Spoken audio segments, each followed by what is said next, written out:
Hello, everyone. Greetings. Welcome. My name is Frida Nixdorf, and I am a weaver for the Work That Reconnects network and your host for today's webinar. I'm joining today from the unceded ancestral homelands of the Nisenan people on Turtle Island, lands commonly referred to as Grass Valley in Northern California. And I am delighted to welcome you today on behalf of the Work That Reconnects network. So thank you for joining us for our webinars and Conversation Cafe program, where we are providing a wide range of rich, educational, and supportive online events for our global Work That Reconnects community. Our intention is to strengthen the web of the community while reaching beyond its current edges to weave deeper connections with others who are contributing to the great turning in diverse and complementary ways. So today we are excited to welcome Manda Scott for Thrutopian Narratives, Creating Flourishing Futures.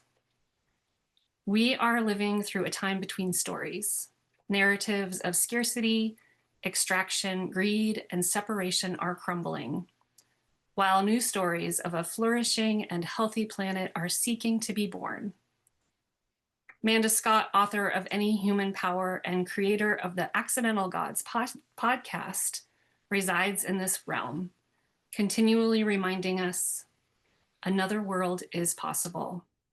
We have the power of gods to destroy our home, but we also have the chance to become something we cannot yet imagine.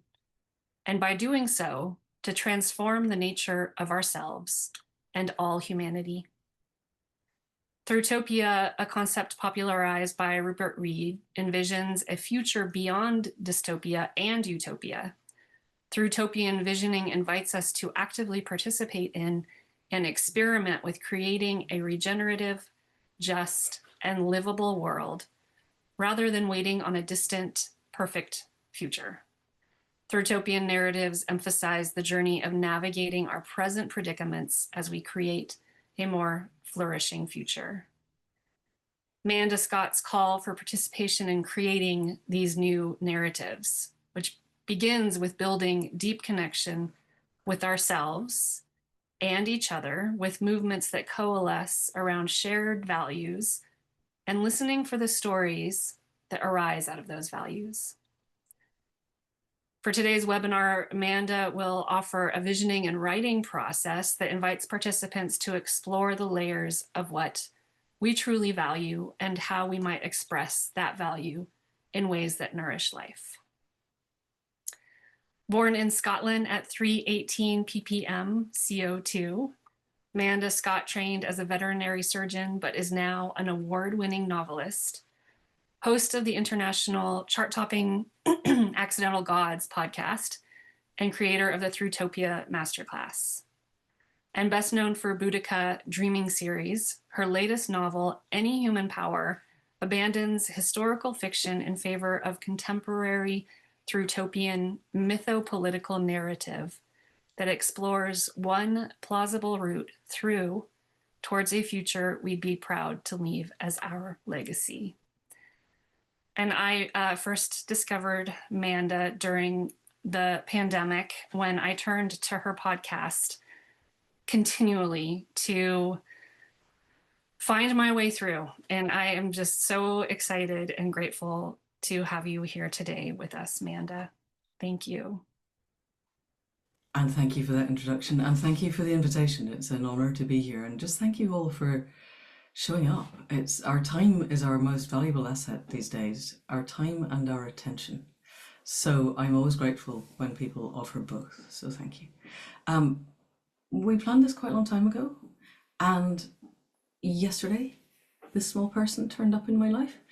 And my wife was going to look after her, but my wife got a bit stuck with a daughter with sepsis and grandkids. So small person is currently asleep on my lap, and I hope will continue to be so, because that's not chewing the cables, basically.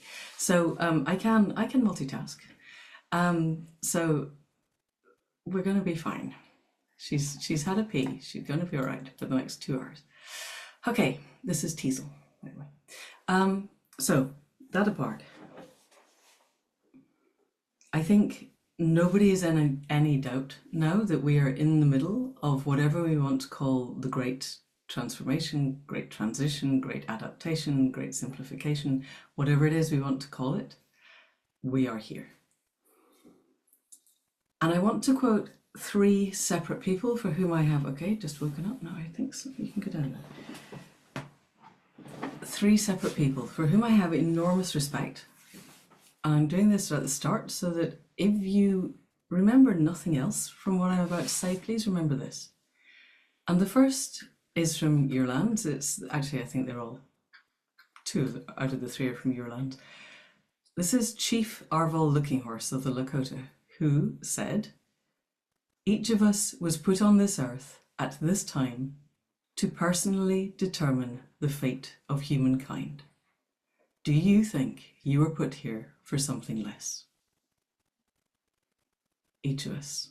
Whatever we do, every single breath we take now, the energy that we put into it is defining the energy of the world. And I think we're talking about Thrutopian narratives. We're going to discuss narratives in a moment. But every breath we take, waking and sleeping, is now weighing in on a spectrum of what it is to be human. And we're either moving towards an emergence to a new system, we can talk about systems in a bit, or we're heading for chaos and extinction. And we're quite close to the edge where one of those 2 is probable and the other becomes less probable. And I would really like, and I still believe, there is time for the emergence into a new system. That's the whole premise of why we're here. It's the whole premise of Accidental Gods and Thrutopia Masterclass and everything else that we're doing. The other people I would like to quote are Amitav Ghosh. In his book, The Great Derangement, he said, "Future generations looking back will blame politicians and bureaucrats for their failure to act in the Great Derangement, as they should. However, they will blame artists and writers more, because it's not the job of politicians and bureaucrats to imagine different futures."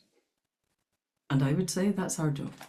Anyone, frankly, if you were a politician or a bureaucrat and you were capable of imagining genuinely different futures at the scale that we need, you wouldn't have your job. I think Zach Polanski in the UK is heading there. Maybe your party, maybe there's a few people in the US and around the world, but broadly, the people who are elected into our current system are elected in order to maintain the system. But the third person I want to quote, of course, is Ursula Le Guin, who said, "We live in capitalism.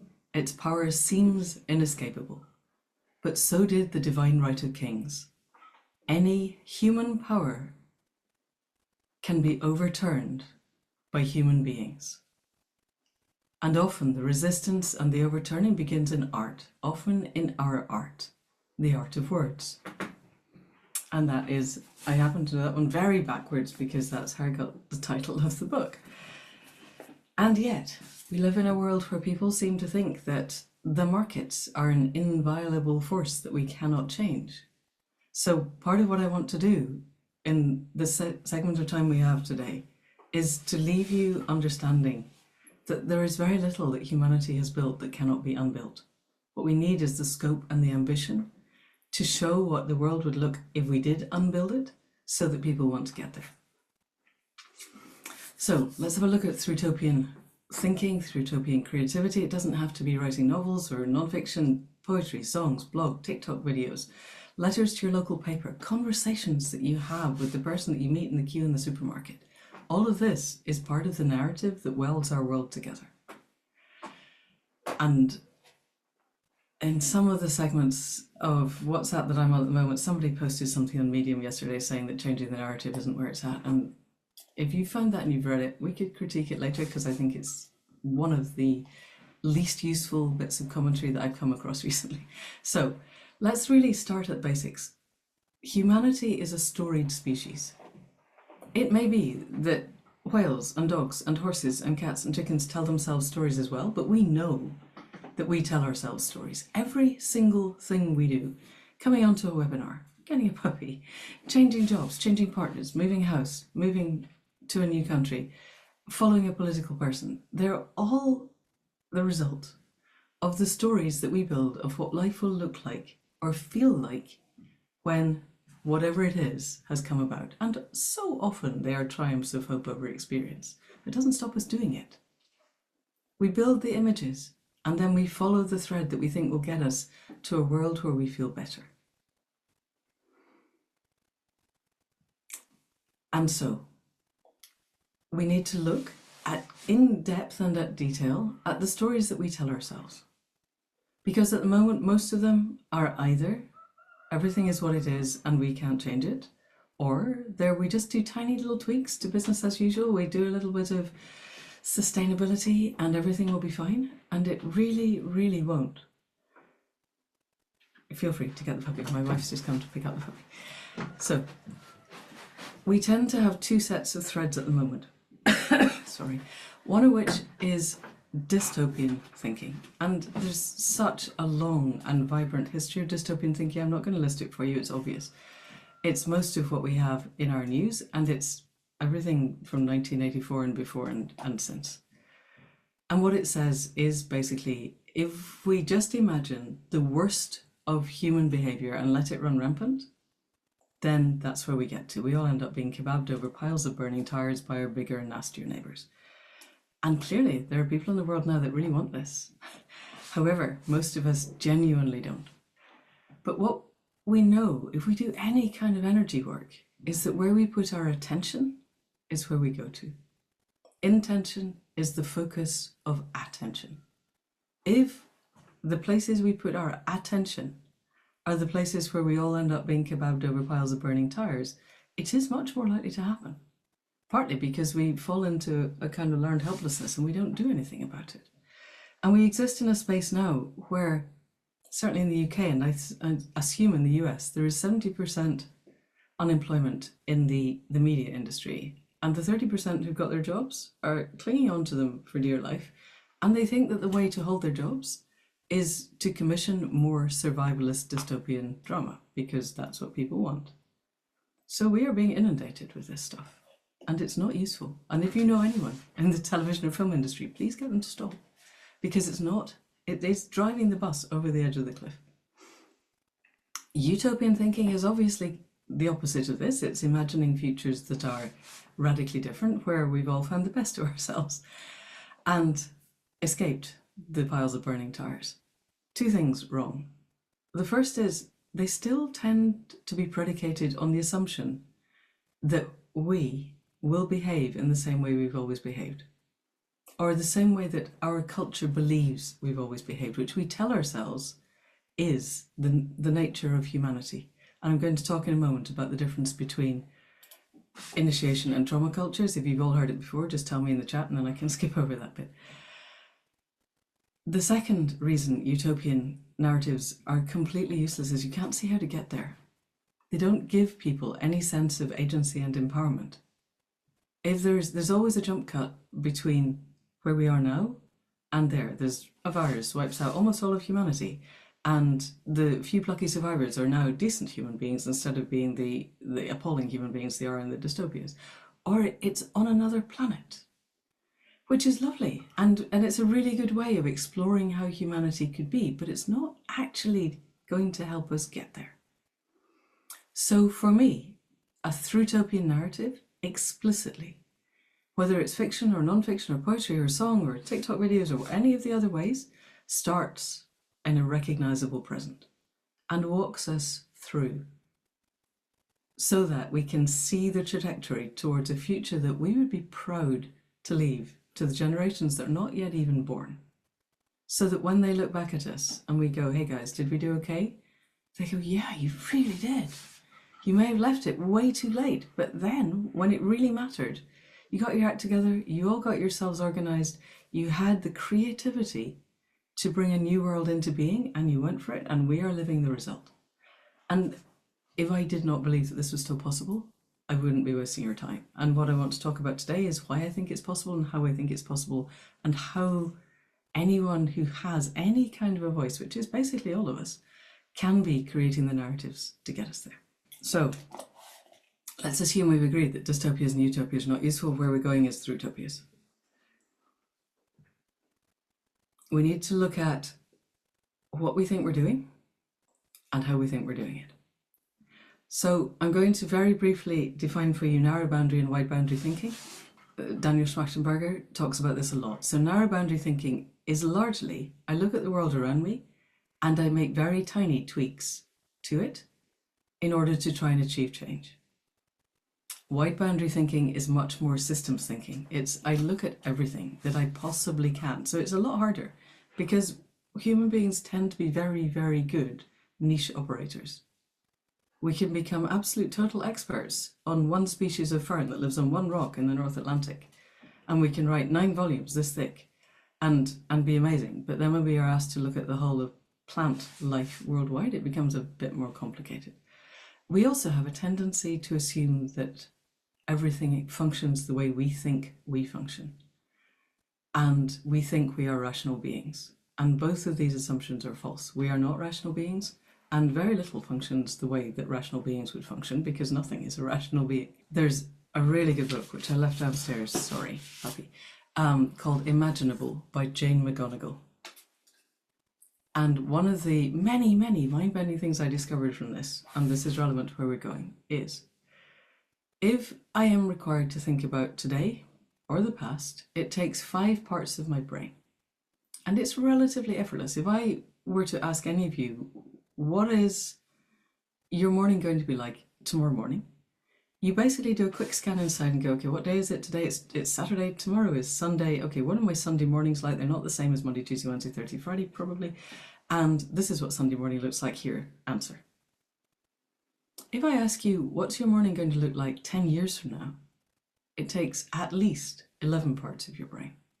Especially now. I mean, if you'd ask someone in the 60s, they would probably have just mapped forward from tomorrow to 10 years tomorrow, pretty much the same. A few more bits of technology, but we don't know what they're going to do, so it doesn't matter. Now we know that we're in the technological singularity. We've got no idea what 10 years from now will look like. And so what we do is we go into our hippocampus and we start sorting through the blocks of what we know. So if we imagine those ideas as Lego bricks and all we've got is white and blue Lego bricks, all we're ever going to find is white and blue answers. We can stitch them together, potentially amazingly, in novel creative shapes that we haven't seen, but it will always be made from the building blocks that are already in there. And then I look forward into my ventromedial prefrontal cortex and I go, does this fit with my aims and desires? And then I go into my limbic system right at the back of my brainstem and I say, how do I feel about that? And if it conflicts with my aims and desires, and particularly if it creates dissonance inside, I am very likely to not take that process any further at all. So, for instance, I don't want to go down the eating meat or not eating meat. My basic preference is not industrial farmed, and it's really hard in the current world to be vegetarian or vegan without industrial farming. But leaving that aside, if you were to tell people who currently eat meat that eating meat is really, really bad for the planet, which some people do, the cognitive dissonance that sets up is such that they're more likely to eat more meat in order to prove to themselves that they're okay. And that then scales with every aspect of what we're dealing with in the meta crisis. If we just confront people with what you're doing is wrong, you have to change. And you have to change in a way that basically, cognitively, everybody knows isn't really going to make that much difference. Because we need total systemic change, tweaking tiny bits of the system. I have committed to not flying, but I'm not pretending to myself that that's actually going to solve anything. It just makes me feel better. We need total systemic change. Tiny, tiny tweaks to individual little bits is not going to cut it anymore. We're right on the edge of the 4 major tipping points. We could be looking at the Amok shutting down any time in the next decade. And I don't know where you live, but I live in Britain, which is surrounded by nice warm water. And yet where I live, it's basically the same latitude as Moscow. If the Amok switches off, it's going to be minus 40 in the winter. And Britain shuts down then because we are not set up for that. The sewage will not flow, the water will not run. People will be dying in their droves by the end of the second week. So, and we don't look at these things because it's scary. And unless we have ways forward that are useful, then why would we? It's going to set up the cognitive dissonance again. And the last thing that I want to say about this is that using 11 parts of your brain is not just twice as hard as using 5, it's exponentially harder. You're having to build new networks. So what I want to do with you today is, first of all, slot in a whole bunch. I want to get rid of the white and the blue Lego bricks, gone, and plant a whole bunch of seeds. of totally new ideas. Because unless we can begin to let go of the structures that we believe to be unassailable, we are not going to be able to build the new imaginings that will take us forward.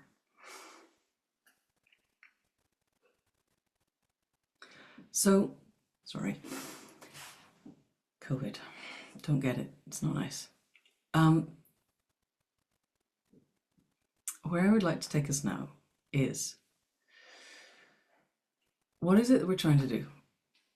We are trying to lay the foundations for imaginal processes that will engage people. So we have to start where they are. We have to start where the bulk of people are. We cannot start on the assumption that everybody is on board with what we think, because they clearly aren't, or we wouldn't be where we are. So we start where they are. And then we need to give people 4 things. And I've made an acronym because I can. And the acronym is MADE, spelled M-A-D-E. And that is motivation. Oh. The AI just spilled a gallon of water somewhere in San Francisco to tell you that I put my thumb up. This is not good. Tell them it's not good. Motivation, agency, direction, and empowerment. So I want to talk about these before I look at the pictures of what we might actually build. As far as I can tell, at a cognitive neuroscience level, if we don't have all 4 of those, thank you, well done, Frida. If we don't have all 4 of those, people are not going to be able to move forward. We can't offer people all 4 of those.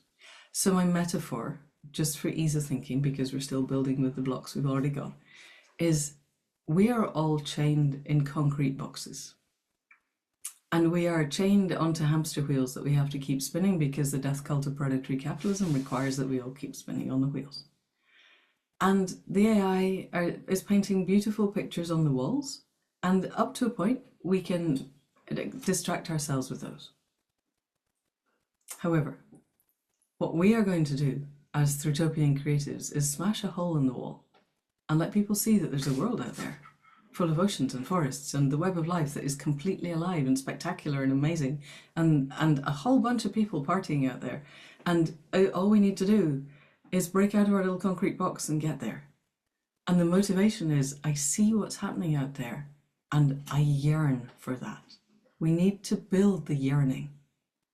We need to build it so that people get up in the morning in the same way that when people climb Everest, they get up in the morning and what they want to do is climb Everest. And they didn't want to climb Everest before anybody knew Everest was there, or K2, or any of the others. So we need to let them know that these possibilities are there, and that not only will their lives be better, but their kids and their grandkids and everyone they know, their lives will be better too. People do not get into small rubber dinghies to cross very dangerous patches of water to get somewhere because they expect to be spat at in the street. At some level, they are building themselves narratives where their lives will be better and their children's lives will be better. People will do incredible things and bring amazing creativity to bear if they have that heart yearning of the stories inside that tell us that the world will be better. So we have to provide that motivation, and it has to be so powerful that it overcomes all of the other stuff that's coming in from all of the social media that are funded by billionaires whose vested interest is in keeping the status quo. We have to overcome that. Somebody, I don't know how many of you in the UK listen to Gary's Economics. He did an amazing podcast with Zach Polanski on bold politics. And the bit that stood out for me that I should have worked out years ago and I hadn't, was that if you had 1 billion units of currency, dollars, pounds, euros, whatever, at a very conservative estimate of passive income is 5% per year, that's 1 million units of currency per week arising in your bank account for doing nothing at all. And if we do not stop that, give it 10, 15 years, the billionaires will own every single unit of currency on the planet, and we will have nothing. And they have an enormous incentive to keep that going. And we have an equally enormous incentive to not keep it going. Just as an aside, the fastest way I see of doing that is declaring all of the current fiat currencies to no longer be fiat currencies. If the dollar, the pound, and the euro are worth nothing as of tomorrow morning, the people who have billions don't have any more than the rest of us. And if we could create a currency that was actually shared and equitably, a unit of currency so any unit of currency is a way of storing, accounting for, and sharing value. And the current ones are all predicated on the commodification of suffering in the human and the more than human world. If we could create units of currency that were not predicated on the commodification of suffering and share them equitably, billionaires stop being billionaires overnight. I leave you that one to think about. So, where were we? Motivation. Agency. We're locked in our box. We see there's a world out there that we really want to get to. We need to understand that we have the agency to do that. Basically, I need to see that there's a door in the wall of my concrete box and somebody needs to give me the key or the runes or the spells to open the door. I need to believe that I, as an individual, can get to the thing that I'm yearning for. I need to see the path. It needs to not be the dispossessed on another planet or post-apocalyptic glory or whatever it is. I need to see that from my life here today now, I can take the steps that will get me towards the future that I am yearning for.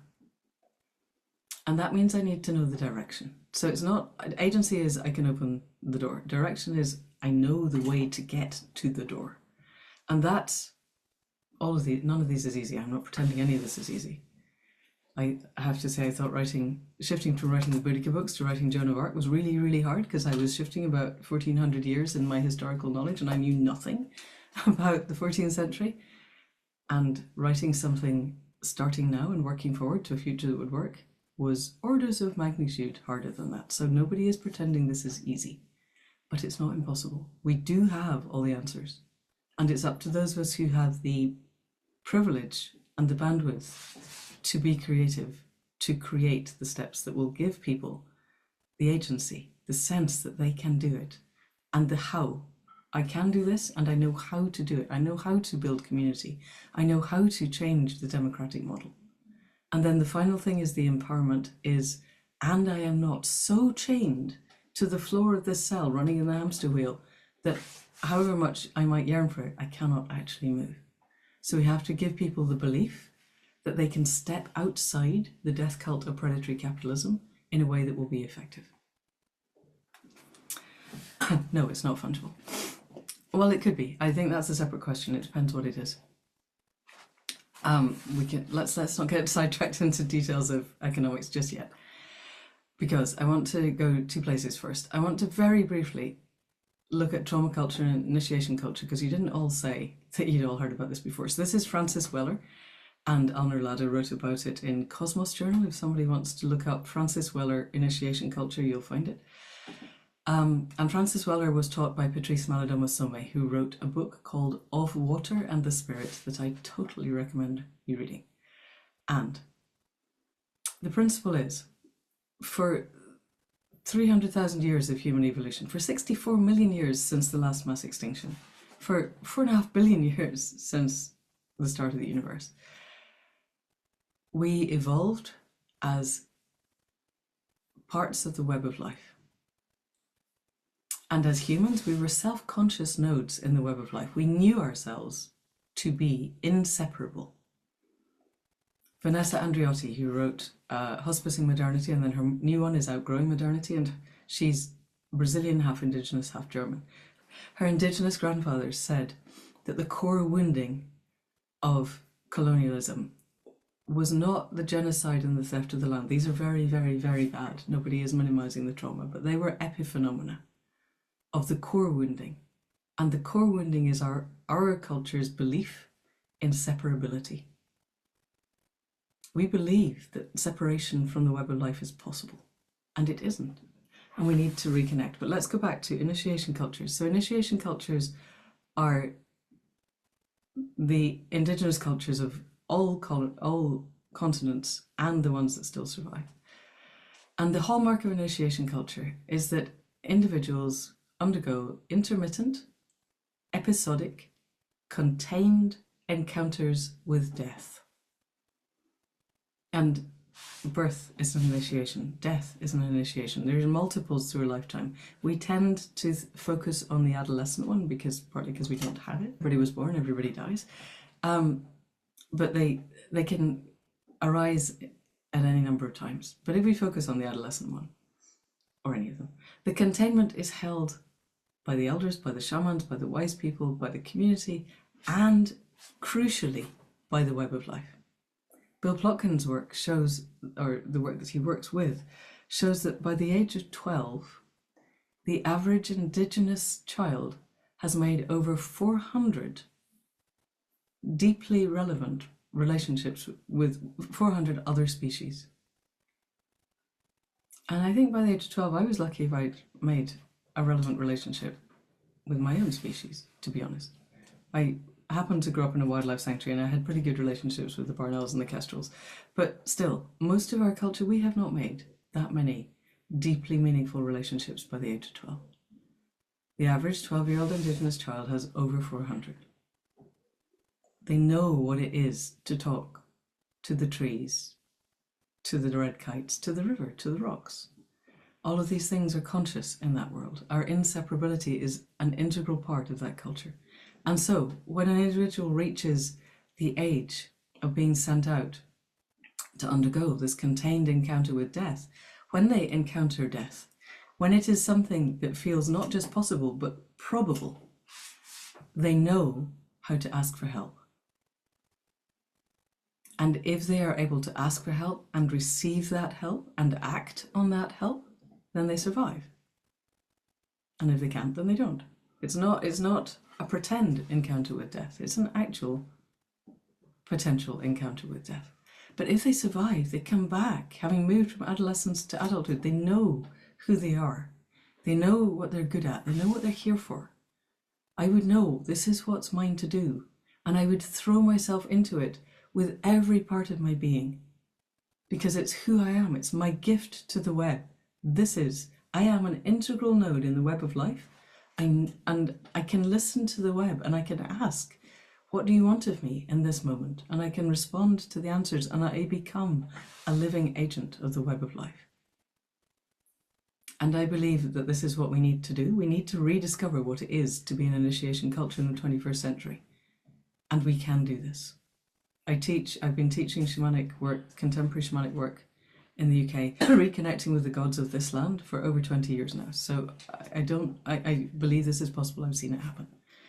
It takes work. It doesn't necessarily happen overnight, but it is possible. And what happens then, one of Bill Plotkin's things again, he has a sense that our culture, he divides human evolution, or the evolution of a human person, two parts: childhood, adolescence, adulthood, and elderhood.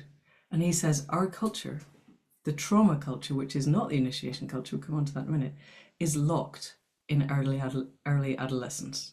We could get to be 110 and still never actually grow up. And we need very badly to evolve the elders. Joanna Macy clearly was an elder. Jane Goodall was an elder. I think Greta Thunberg is an elder. You don't have to be old to be an elder, you have to be grown up. Conversely, we seem to want to elect people who are obviously still toddlers. That's part of the trauma culture. So let's look at the trauma culture. So if I come back in the initiation culture, I find myself in a mesh of connection with the human and the more than human world, with all parts of myself are at least in neutral and probably in harmony. My capacity to engage with my human culture is alive because I have the knowing of who I am, and I'm surrounded by people that I respect deeply, who see me for who I am, and I see them.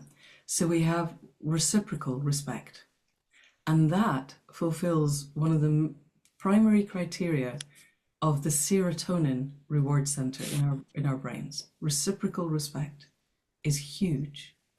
It's part of what we need as human beings. The yearning that we have inside is for a sense of being and belonging. I want to know who I am. I want to have agency, and to be able to meet that bit where my heart's greatest joy meets the world's greatest need, to find that intersection and to be seen for doing that by people that I can trust are doing the same. And we're all connected to the web of life. So I know then that there is actually nowhere to fall, that I am held. Partly death no longer holds any fear also, but I am inseparable. And then somewhere along the line, 10 to 12,000 years ago, something happened. I don't think we'll ever know what, and I'm not giving the bandwidth to try and find out because I don't think it's worth it. We get off from that. Our culture. We stepped aside. We started seeing ourselves as separate, and we started making ourselves separate. We started farming in a way that was no longer farming with the web of life, but was trying to enslave it.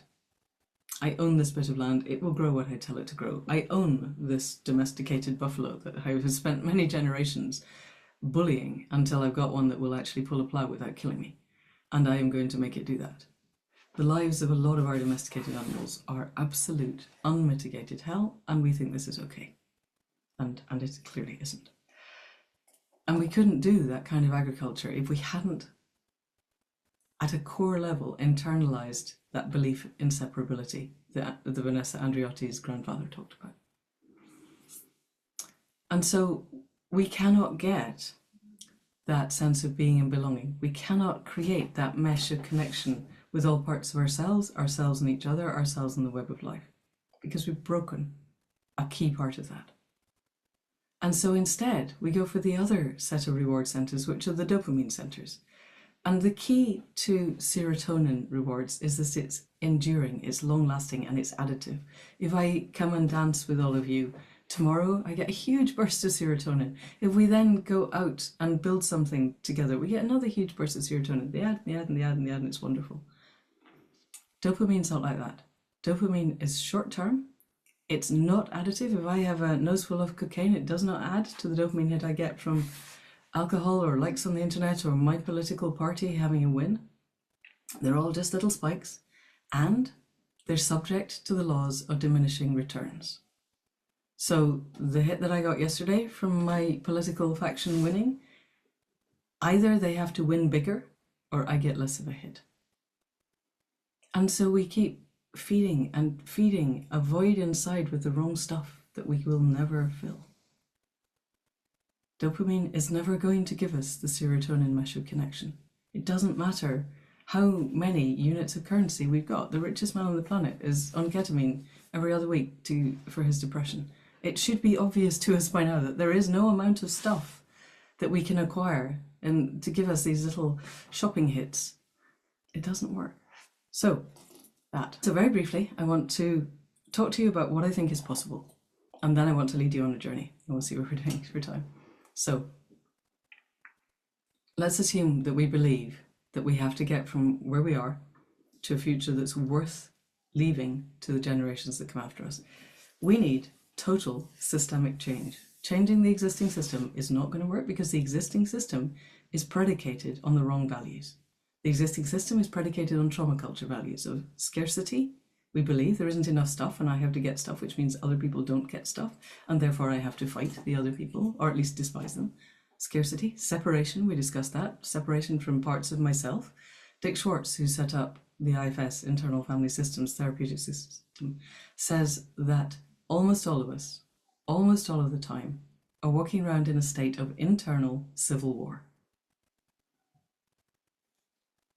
I want to pause to let that land.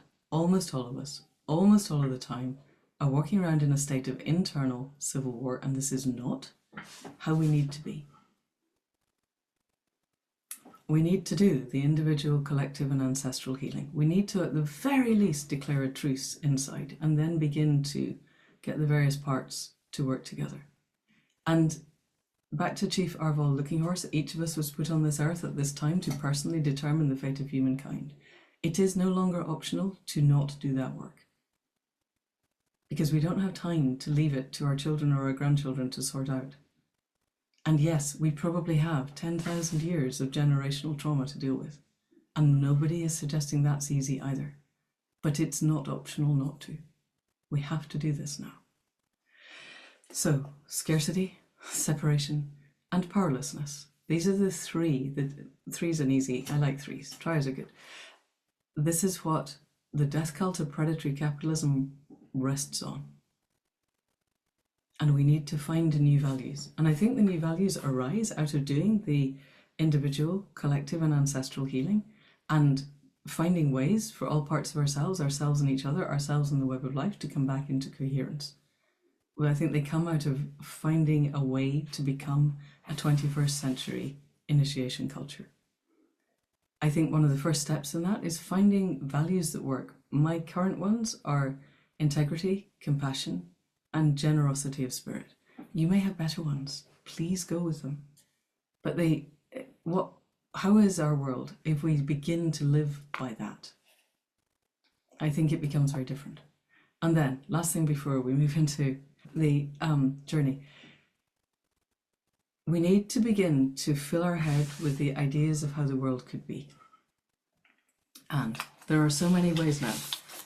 My last week's podcast was with the guy who wrote this. You can see how many color-coded tabs, partly because it's a really lovely book and I didn't want to do colored highlighting inside. It's got amazing colored pictures on pretty much. I am literally just opening pages at random. It's called Biomimicry in Architecture and it's the 3rd edition. And I've been doing this work explicitly for the last 6 years and that book totally blew my mind. The understanding of what human creativity can really do when we actually have the humility to look at the web of life and see what it's doing. The brittle glass starfish produces glass at ambient temperature and pressure that is clearer and has better structural properties than anything humanity could produce. And that's just one tiny bit of all the things in his book. There are so many things that we can look at.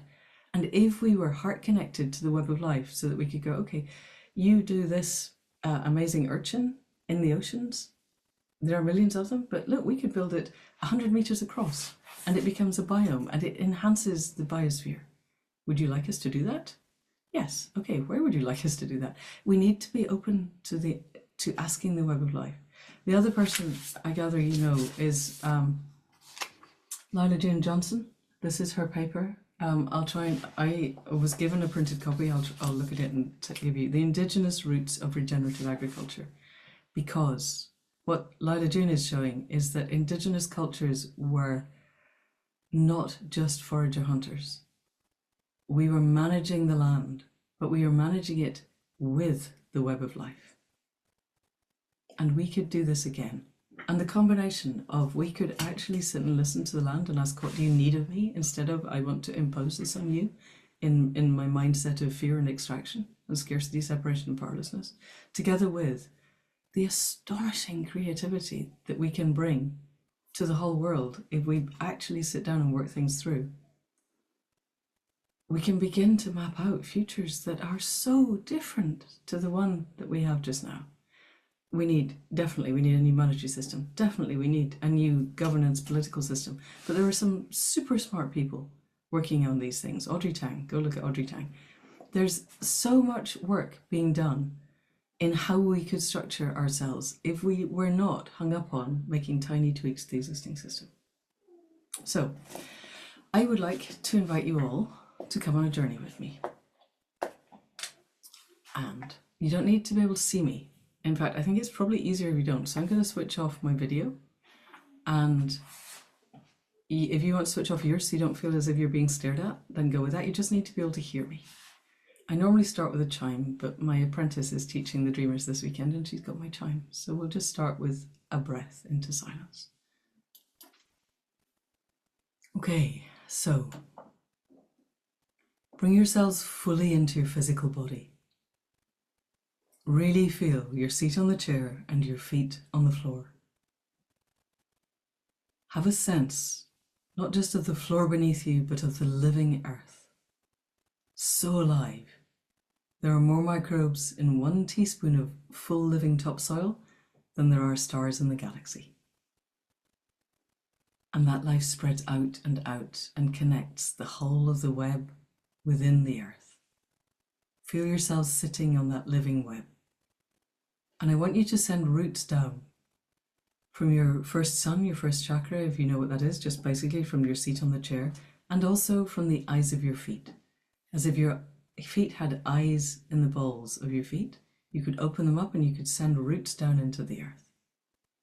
So you've got a kind of a tripod, a stable base, and you're sending the roots down through the topsoil, through that amazing living layer, and then into the subsoil.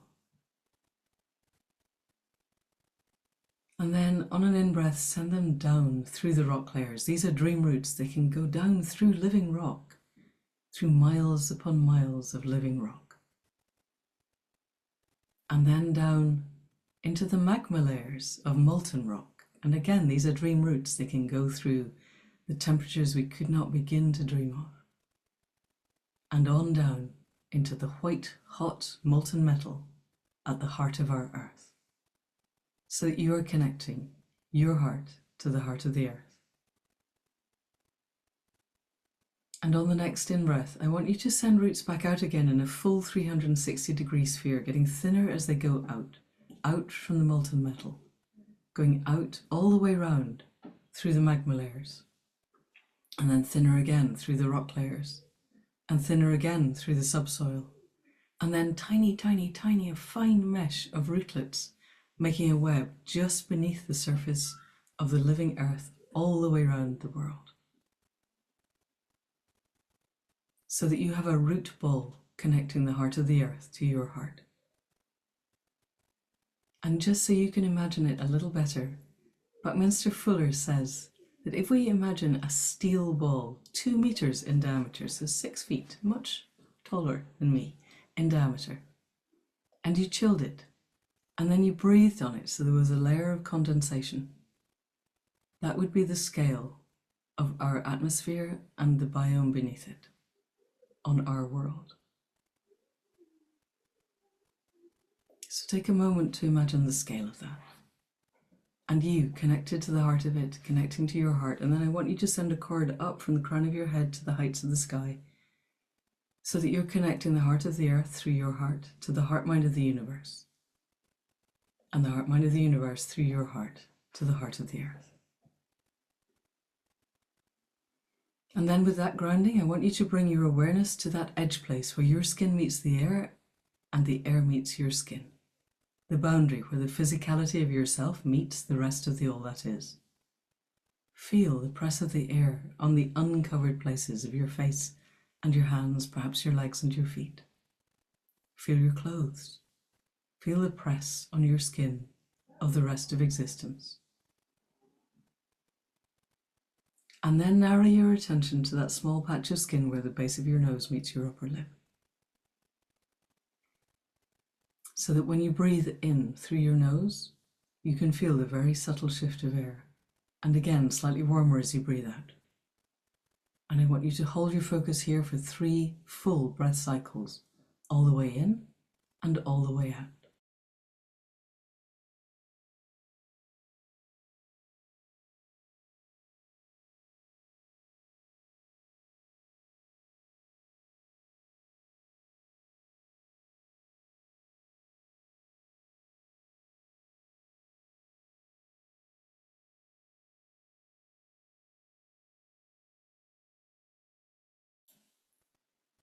And then on the next breath in, I want you to follow the breath in through your nose, cold at the back of your pharynx, and then down into your lungs. Bring your awareness down into your lungs as your ribs move out and down and your diaphragm sinks, so that you are in your heart space, in your chest. And imagine it as an almost infinitely big space, so that your sternum is so far in front you can't see it, your vertebrae an equal distance behind, your ribs out to left and right so far away. Your head high up, your diaphragm, your abdomen, your pelvis, your feet way, way down. Imagine yourself a moment in your heart space. And if there were a feeling that you wanted to cultivate, gratitude, compassion, joyful curiosity, generosity of spirit, what would it be? Have a sense of that vibrant within this almost infinite space of your heart.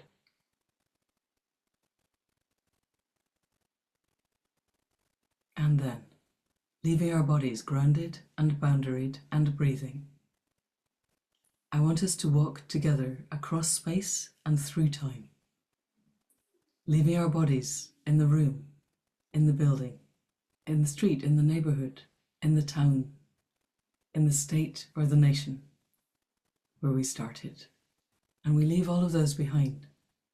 And we leave behind the decades of the technological era. And we leave behind the centuries of the industrial era. And we leave behind the 10,000 years of agriculture under the trauma culture. And we leave behind the 300,000 years of foraging and hunting and managing the land with the web of life. And we come back through time and through space to arrive in the primordial space in the time before the people were here, on a primordial landscape, on a continent that no longer exists, but where there are high mountains with snow to the north and oceans to the south, so full of life you could walk across them. And to the east there are rolling hills and escarpments where we could sit and watch the dawn sunrise. And to the west there are vast, vast primeval forests. But we are here in the centre in a savanna, a plain, and we're circled round a fire, all of us together. And it's evening. On the night of the full moon, the sun is setting, the moon is rising. Find out where you are in the circle. Where are the sun and the moon relative to you? There's a fire in the middle. And if you reach back behind your right foot, you'll find a pile of sticks. I want you to lift one and come forward and put it on the fire as our gift to this place and this time, and our gift to the fire. And then I want you to turn around, go back to your place in the circle, but keep facing outwards. And as you face out with the fire behind you, I want you to allow the dream of yourself to become a bird. Any bird that you like, any bird with which you feel you have a relationship. It could be a wren or a red kite or an eagle or a flamingo or an emu or a parrot, anything. Rise up above your head of the dream self you're leaving standing by the fire. And as you look down on the savannah, etched out beneath you is a figure that represents your bloodline. Dots and lines for your mother and your father, your grandparents, your great-grandparents, branching and branching and branching and branching and branching all the way back. And I want you to fly over this line and fly over it and keep going over the whole of the history of humanity until your antecedents were not human. I want you to fly back to the time of the 5th mass extinction. And a mass extinction is when 70% of all life is gone over a space of 2 million years. And 70% leaves, mostly the bacteria in the soil, a few amoeba, not big things. So we're going back to before the time of the dinosaurs, and then back to the 4th mass extinction, and back to the 3rd and the 2nd and the 1st, and we keep flying back to where there were single cells before they became dual cells. Prokaryotes became eukaryotes in the ocean that was the soup of our planet, from which life arose. But we're going back along the timeline before that, before there was ever water that either arose or arrived on comets. We're going back before that to when our globe was a ball of lava, newly formed, floating around the star of our newly formed sun. We're going back to the formation of our sun, to when all that was here was hydrogen and helium boiling. And we're going back before that, to before there was even our sun or any other star. We're going back to the Big Bang at the start of the universe. And then we are going back one more step to the moment before the Big Bang, before time and space exist, the moment of pure potentiality. Anything and everything is possible. Take a moment to rest here. Time and space do not exist. Anything and everything are possible. And then we're going to turn around and go back down the timeline through that moment, through the moment of the Big Bang, to the moment where time and space do begin, where everything is scattered and scattering, where stars begin to arise, and one of them is our star, our sun, and planets begin to arise around it, and one of them is the boiling lava of our planet, the earth. And as the lava cools and the water comes, we're going back again through that moment of evolution where single cells joined to become the cells that are the progenitors of our life. And some of those cells are our ancestors. And as we go on back through the first mass extinction, our ancestors were some of the 30% of life that survived, and then evolved into new forms of megafauna, and then died away again. And our ancestors survived again the second mass extinction, and the third, and the fourth, into the era of the dinosaurs. And then they too died away, and our ancestors survived to go on into the era of now. And even then, as we became human, there was a point 80 to 90,000 years ago where there were only 1,024 reproductively active adult proto-humans. 2 to the power 10. That was it. And they were our ancestors, all of us. We are all descended from them. And each of those survived long enough to give rise to the next generation, who survived long enough to give rise to the next generation, and on and on and on down the line until we come to now. And it has been calculated that the odds against any one of us being here is 1 over 10 to the power 2,685,000, give or take. Pretty small number. And yet we're here, and we're standing around the fire, and as the bird that you became, I want you to turn and look along the timeline another 7 generations down. And I want you to fly to the children of the children of the children of the children of the children of the children of the children of today. And I want you to take human form there. And I want you to look around until you see a young person of that generation. They might be your blood lineage. If your children survive long enough to give rise to children who survive long enough to give rise to children who survive long enough. But they might not.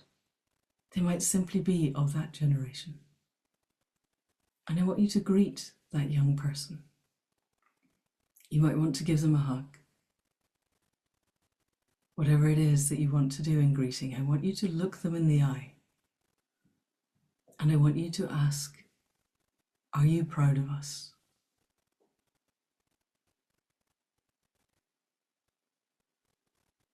And I want you to ask, what do you need us to know? What wisdom can you, 7 generations down the line, give us today in October 2025?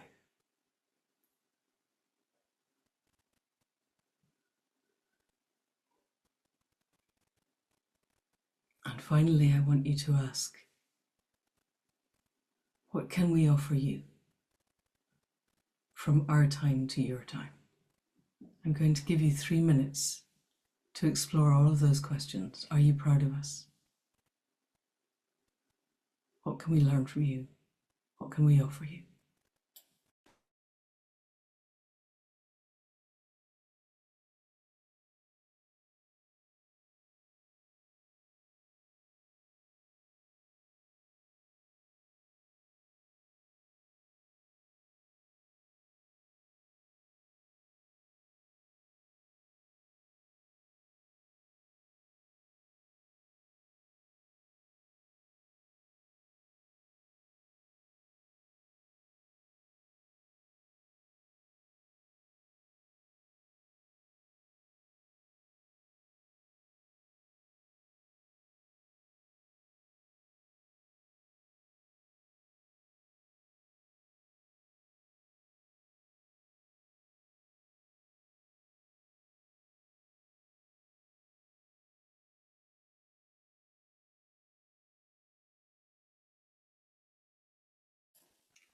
And then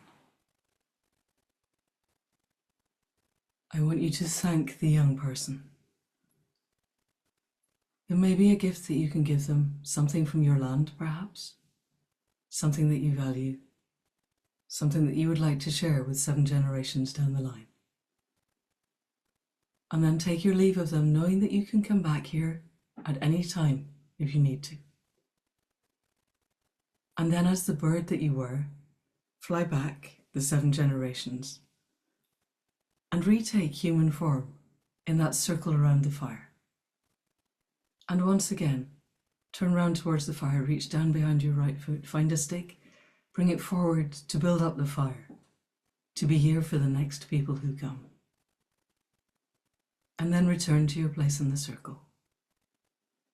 And then we're going back through time and through space, back through the 300,000 years of foraging and hunting and working with the web of life, back through the 10,000 years of agriculture in the trauma culture, back through the few hundred years of industry and the few decades of technology, and back to the nation and the neighborhood and the house and the room and the body that we left behind, grounded and boundaried and breathing. Have a sense of your heart space and the emotion that you cultivated earlier. And on an out breath, follow out and let your attention rest a moment on that small patch of skin where the base of your nose meets your upper lip.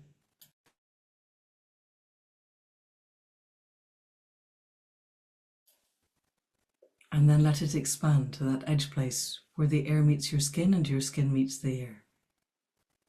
The boundary place where the physicality of yourself meets the rest of the all that is. And then let your attention come back to the roots that we sent into the heart of the earth, and the connection of the heart of the earth to your heart, to the heart mind of the universe. Feel the physicality of yourself, the flesh and the bones and the teeth of your being. And then roll your shoulders, wiggle your fingers, move your toes.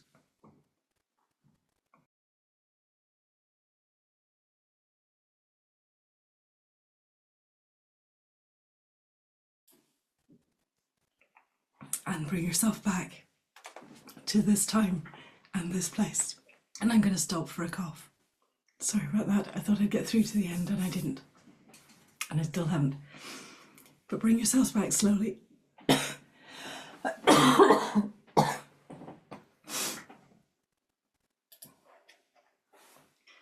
Stretch. If you have something to drink that is not alcohol or coffee or tea, have a drink now.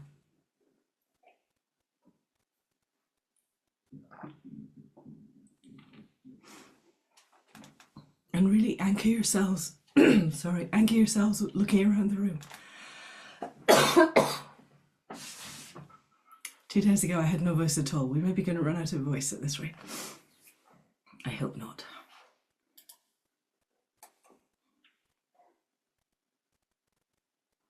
And then, Frida, have we got time for breakout groups? I think that would be welcome, and also would offer you a little break for your voice. Yeah.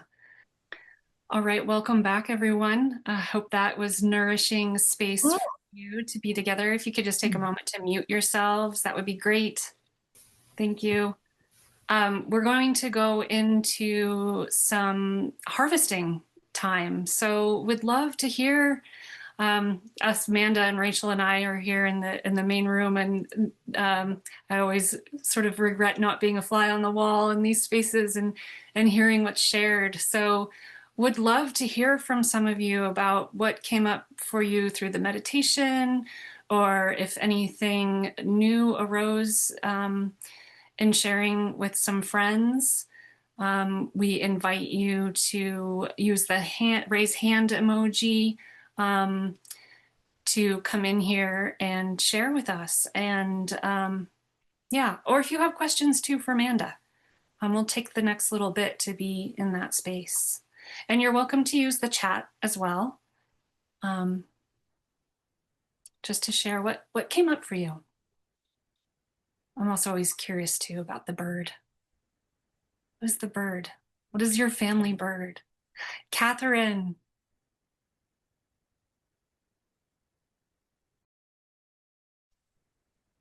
Oh, bird, red-throated woodpecker.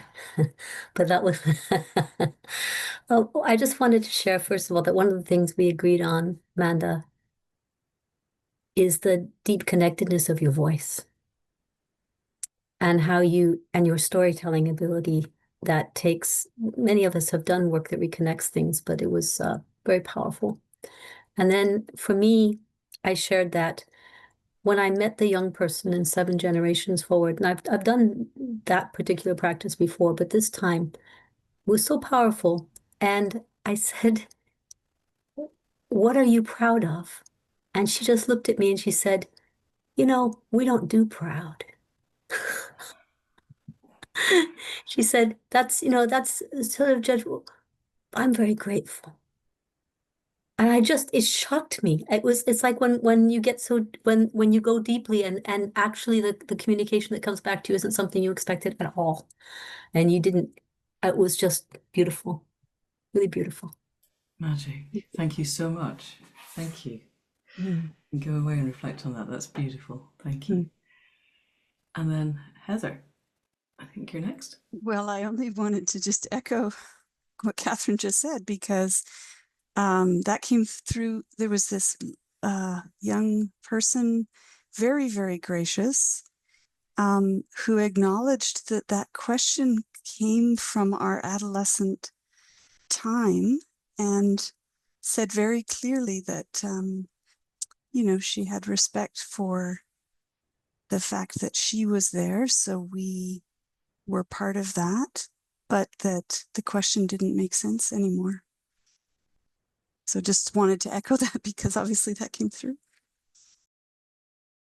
Really interesting, because my understanding of initiation cultures is that pride and respect are, that mutual respect is absolutely rooted in pride. But if it's not, I'm completely hearing you that it's not. It'd be really, really interesting to understand who we've become in the 7 generations, that what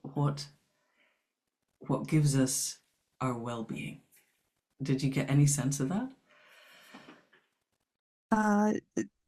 The piece that you have spoken to, and I think this deep understanding that the planet has evolved us and we are inseparable. So it just kind of makes the question irrelevant, I think. Brilliant. Makes me want to live that long. Thank you. Yay. Maureen, I think next. Thank you. Interesting. I really appreciate hearing. That was what came up for me as well, was gratitude. And thank you for everything you've done. And was what I heard from our 7th generation. And the message was, everything you think, everything you do, every action you take ripples into this whole web of life. And it is the systemic change. That you can't create systemic change unless you're in systemic change. So that we are a system individually. Each of us is a living organism and a powerful piece of the tiny piece of the big system. And so that was very wonderful to hear, because during the talk I was like, I've been working on systemic change, and I may not see it in my lifetime. It is a massive undertaking, and it happens individual by individual, at least in my work. And so I guess I was internally grappling with, it has to be systemic change, and the little things we do don't make a difference. And then what I heard was, everything you do makes a difference. Everything you think and how you think. And of course, Derek spoke to how hard it is to overcome that ethos of separation that we're embedded in, and recognizing we're radically interconnected, of course, intellectually, but to really feel it, to really get it, is our great work. And yeah, so that was the main gist of it for me. The reciprocity of the gift to the young one was what I was receiving the message to have, which was courage, tenacity, and love. And those were the big three that just like, okay, with these we move forward. Yeah. Fantastic. Thank you. And totally, this is what Chief Farval Looking Horse is saying. Every single human on the planet is integral to the change. We have every single one of us and every breath we take. So thank you. Brilliant. Jane. Yeah, thank you. Very good to meet you, Manda. I've been facilitating the work that Reconnects for about 30 years, and I've done lots of deep time work and really enjoyed being led in that exercise that you led us in. And something that I shared in the breakout room I was in is that, but I've never done that work from the place where I am in my life at the moment. And in the places I've been before have been anger and grief and activism and outrage and hope and all those things. And for the first time in my life, I'm 74 years old, I've entered a space of numbness, and I've never experienced that before. And it's very, very strange to feel so disconnected after years of feeling very connected. And the help that I'm getting from the places that I look that I need to just sit with it and see what it's like to not be active and to not lead and to not do things. And I couldn't even consider asking anybody a question about whether they were proud of me, because I don't feel proud of myself at the moment, which is very strange, because up to now I have felt pride in the world-changing work that I've done. And what I got back from this young person was compassion. Such a huge amount of, it is okay that you don't believe that you're contributing to the change in the world, but you are contributing to it by having compassion and sitting still and appearing to do very little. And that was a great comfort. Yeah. So thank you. Brilliant. Yeah, because we are human beings before I mean, that's so obvious it's right now, but you could, yeah, who we are at an energetic level is the core of all of this. We're talking about the stories, but the stories arise from the beingness. So thank you. That's brilliant. Stella. Just following on from Jane, I just wanted to share that I've had long COVID for a long time, and I've realized in this time that it's the doing nothing. In the doing nothing, there's something in the doing everything. I'm somehow learning how to be without causing any damage to anything and be with myself. And I think there's something, I'm learning how to heal myself. I think there's something happening with a lot of us being forced into this kind of inward, really quiet place that we are going to be able to give back. And I'm on the cusp of giving back again now. And so what I got from the question I'll share was the what can we offer you? And at first my brain was going like overwhelmed, thinking, how can this be? How can it all work out? But then it was just the word joy came. Joy. And then I was like, wow, thinking a bit too much about it. But then it said, go tell everyone we are possible and rejoice in that. And it was just, because I've started a writing practice, and that's kind of stuff I'm writing about, or along this line. So I just feel like, yeah, go tell everyone it's possible and rejoice in that. So I will. Yes. And write stuff. Yeah. Yes. I think for me, I spent so much of my life at a core level, if I really was honest with myself, feeling ashamed of being human. or guilty, or a combination of both of those. And the exploring of what it feels like to not, because that's not actually useful for the web. It doesn't take us where we need to go. And what does it feel like if I the parts of me that still exist, but I don't have to, that doesn't have to be the tenor of my days. And I think that's what I'm hearing from you, is we can set that down that we've been carrying and find the joy in Yeah. the radical hope that comes from we can emerge into something different. Yes, because it's I think the thing that I didn't really quite say, I think that my illness has just come from a reaction to what's happening in the world more than anything. You know, and I think that's what a lot of people are suffering, these deep illnesses, long illnesses from. And it's only the hope and the joy that's going to bring us out. You know, and the, you know, coming to something like this and being reminded that we can have impact. I think it's that Cohen, for me, will kind of turn around my energy. You know, it's like, you know, I've got a message now, so that's great. Thank you very much. This has been really amazing, Manda. Fantastic, thank you. Are you guys in Findhorn? You sound like you're Scottish. Jane is. Jane Oh, is. well, yeah. Yeah. I'm not. Okay. I'm the south of Scotland, but I've been there. Right.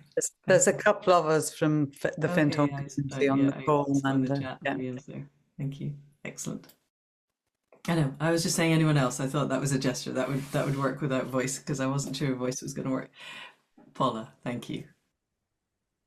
Thank you, Manda. This is a really wonderful visualization of who we are and who we can become through our ancestors and through our descendants.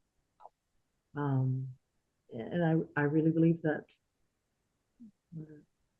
who we are is a combination of both, and what we make of ourselves in present time. I just wanted to share, because I didn't get a chance to share, my computer was doing something funny and it knocked me out of the room, knocked me back in, but then it was already too late.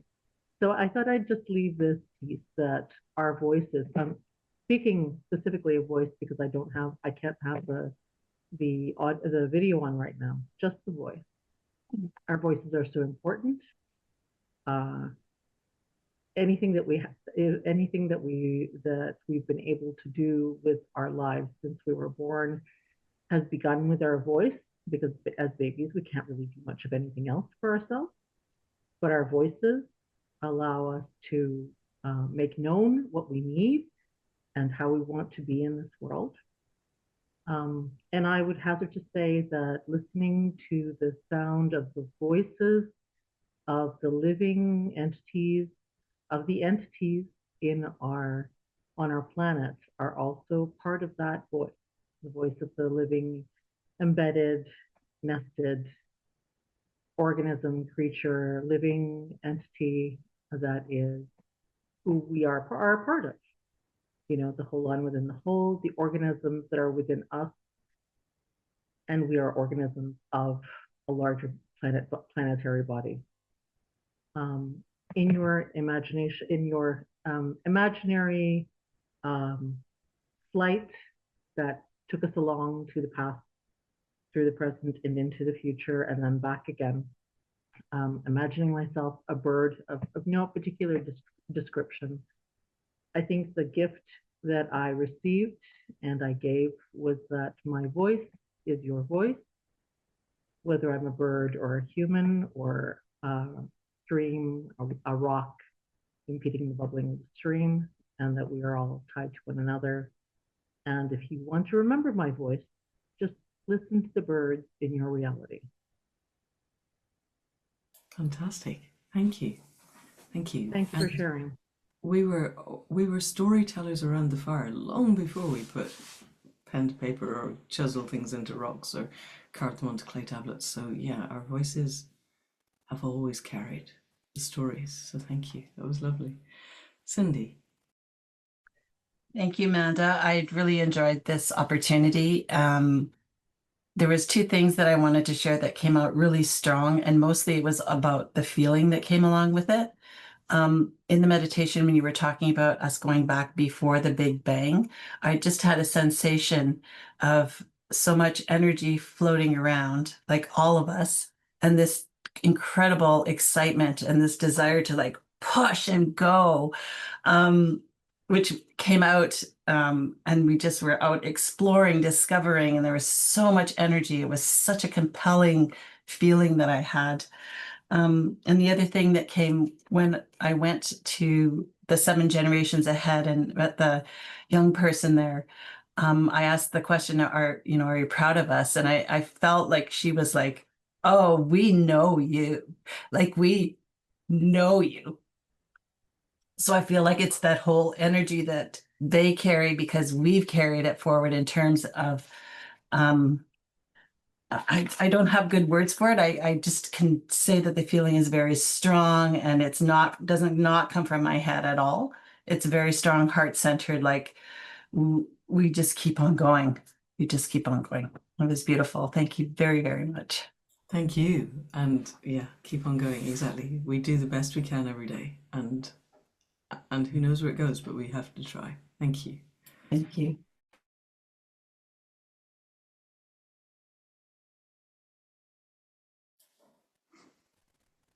If there are more questions, yes, please use the raise hand emoji. And Manda, do you have, I'm wondering if you want to share any upcoming opportunities to be with you in the near future? Yep, let's You can just name them. I have the Alistair can blank ask second. his question, and then yeah. No. Hello, can you hear me? Sorry, it's not a question, it's some reflections which just sort of flowed out of me onto the paper now, which I just will share. Sitting here, I shed a tear. The lives that are to come, for them, what have we done? I see this timeline full of blight, disconnection shining bright. Or is it indeed the going out of the light? Feelings shattered, hopes dashed, as we are in such a horrendous rush, forging ahead when we should look back, not thinking ahead, not nearly enough. Will we make it? Can we change? Can we heed the call or see the need? I hope we can. I hope they can. I hope I can. I don't know if those words make much sense, but that's just what came out of me onto the page. Having written them? How are you feeling having written it and then read it? It's quite cathartic. And I feel like I'm more hopeful and in love with life than those words perhaps make me sound. Okay. But I feel that the sort of timeline we're on, that feels, yeah. When I asked the person 7 generations ahead, they weren't proud of me or us, of what we'd done. But they exist. Yeah, they exist, and all of you exist, which gives me hope as well. Yeah, and you. And many others like us trying. Yeah. So yeah, thank you. Thank you. That was beautiful. Thank you.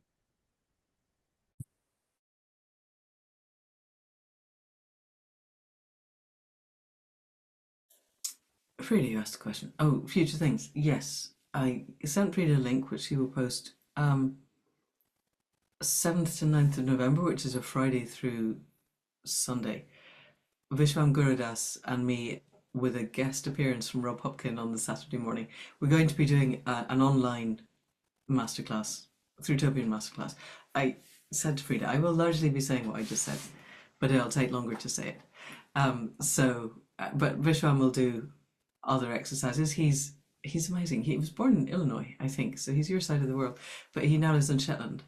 And it's dependent on him having got his internet back, because last thing I heard, Storm Amy had broken the cable from Organized Shetland, but I'm sure you'll have it back by November. So yes, there we go. It's in the chat. That exists. Probably the other, it depends what level you want to go at. That's Thrutopia.life exists also, but it's getting a bit long in the tooth now, and I was going to redo it and then got sidetracked onto other things. No, thank you. Well done, Frida.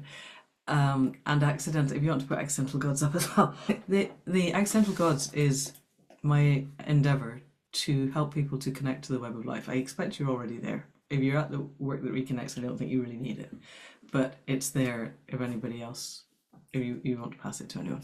I think exactly as Alistair just said, being in love with living is the single most important thing we can do. Everything else arises from that. Our stories will not have the motivation, agency, direction, empowerment. They won't give the yearning. They won't have the magic and the sense of possibility if we ourselves are not in love with living. So finding a way to connect, I don't know how it would be possible to be totally in love with being alive if we were not completely linked to the web of life in a way that felt authentic and grounded, and where we could ask, what do you want of me, and respond to the answers in real time.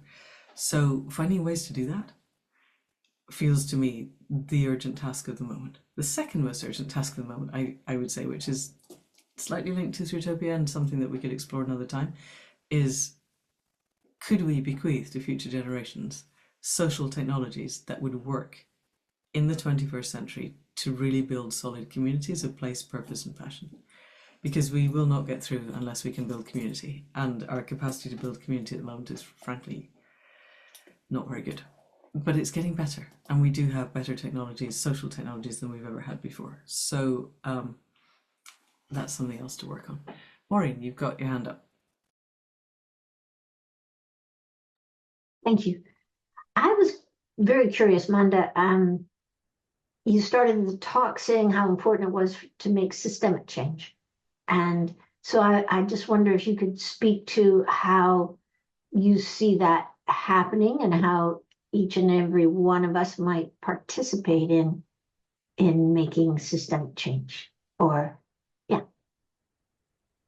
I'd kind of be curious to know why that. I thought that's exactly what I'd spoken about for way over time. We set different value systems. We look at the existing death cult of predatory capitalism and accept that it's broken and it's irretrievable and we don't want to be a part of it. Part one. This is back to Donella Meadows, who said that the way to change the system, she said, go a step beyond what Mr. Fuller. You don't just build the system that makes the old one obsolete, you also critique the existing system, point out its faults, and build the new one. So at every point where anybody tries to tell you that the existing system is good, has ever been good, and is survivable, it's not. So make that really clear. Donella Meadows. I think everything arises exactly as we were talking with Alistair. We have to fall in love with being alive, which means we have to do the individual, collective, and ancestral healing that I said were not negotiable. We have to do that now. We have to get to the point where all parts of ourselves and each other, ourselves and the web of life, are in loving connection. And I don't think anything arises that will take us to emergence to a new system unless it arises from that.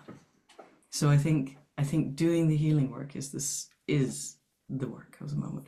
And an integral part of that is connecting to the web of life so that we can ask of the web, what do you want of me, and respond in real time. Because I think 90% of the problem with the trauma culture is that we think we have the answers, that we think we should have the answers, and we think that we can have the answers because we live in this world of head-mind hegemony when every other sane individual on the planet knows that living from heart-mind is where it's at, and heart-mind is connected to the web of life. Is that making sense? Answer me what I... yes, thank you for it. Was a beautiful summary, and I guess my mind jumped off with systemic change of structural institutional changes, and I completely don't know how to do that. But I completely do resonate with what you're saying in regards to the healing inner work and bringing that forward with Okay. No, in community with others. Yeah. Alrighty. So by being other, we will not make the change by simply explaining to people how to do things differently, because it won't arise from a different place. No problem is solved from the mindset that created it. We have to be in a different space. Yeah. But then I think this is why I'm really trying to push for Thrutopian creativity to be a new genre. If we can look at the existing systems, and I think there's a lot of narrow boundary thinking in existing systems where you look at the system and look at how can you fix it. Stop. Look at where we want to get to. What is it we want to offer 7 generations down the line, and work back from that. How did we get there? And often that's going to be the existing system ceased to exist. So our company, you can end up with, I don't know, a couple of big companies in the world who make brown fizzy sugar water, and they're doing quite good sustainable stuff. They're paying people to put in ponds so they're not completely removing all of the water from all of the land. But they need not to exist, or at least they need not to be selling brown fizzy sugar water. There is no systemic change future in which those corporations are continuing to do that. There is no systemic future in which industrial farming continues. It's just not a thing. So we can't look at the existing system and try and tweak it. We have to look at where do we want to go and how do we get there and make that happen. That's the wide boundary thinking. So going into those systems and tweaking them isn't going to work. I butt heads quite a lot with people who work with organizations.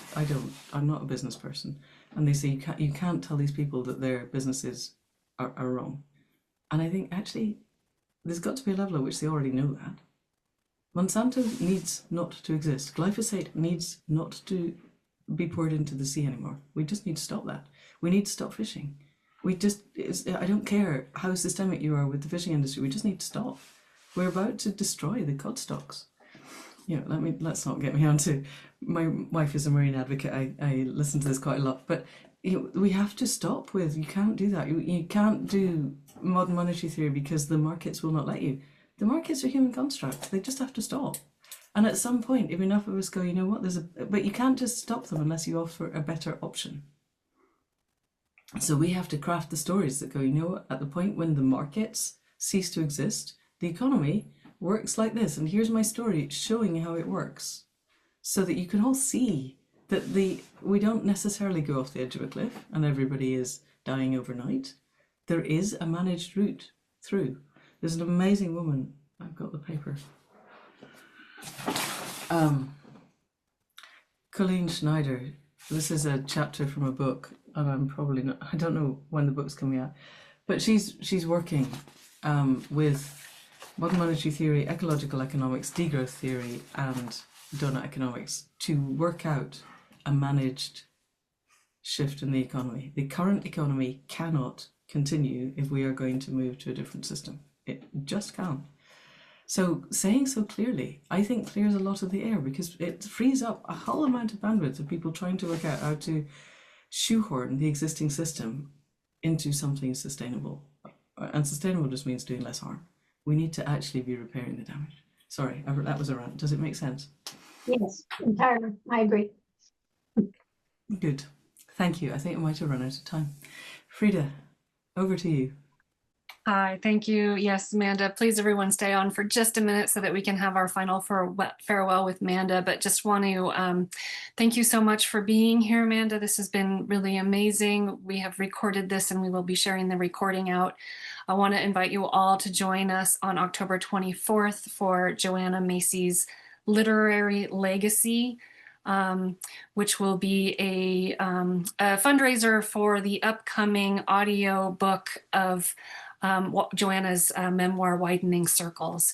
We'll have readings and discussions with Leilani Navar, who's going to be, whose voice is going to be reading Widening Circles, Kazu Haga, Joe Confino, Judith Plant, and Molly Young Brown.